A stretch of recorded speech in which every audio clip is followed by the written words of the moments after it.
मेरो भाइ अरू जस्तो होइन महिनाको 1,50,000 पेन्सन खान्छ अहिले घाम लागेको बेलामा परेको ल आइज मेरो नाति रे ल तल तल झर्नु ल उता फर्किन हामी मन्दिर जाँदैछौँ फर्कियो क्या यो हाम्रो मन्दिर हो गुन्जित आई मेरो नाति म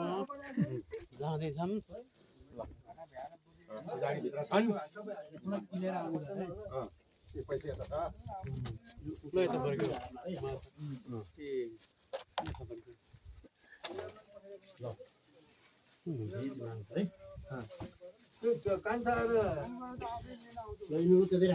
उता घुम्ने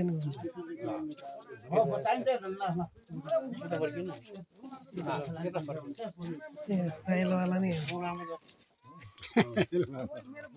सुनामीको खलाको हो मेरो नाति केटो यो घान्द्रु केटा हो यो भिडियो खिच्ने मेरो बडा विजय दर्नाल हो घान्द्रु केटा मेरो नाति मेरो इन्द्र छोरीको छोरा हो क्या यो लोर्के केटा भरे इन्द्रलाई पठाइदिने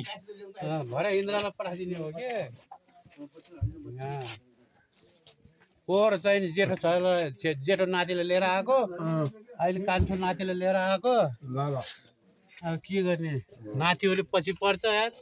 गर्नै पर्यो बाजेको पेन्सन सकिदिन परेन हो त नि सेना भेडा लोलाको पेन्सन देशीको पेन्सन कता सक्ने नातिवाला त पाएको पनि हो नि त्यही त होइन र हो त नि भोलि लाउरे हुन्छ कि हुन्न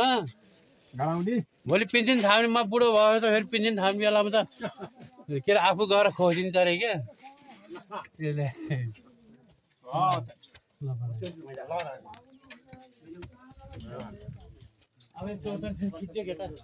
फोटो खिचिदिने यो भयो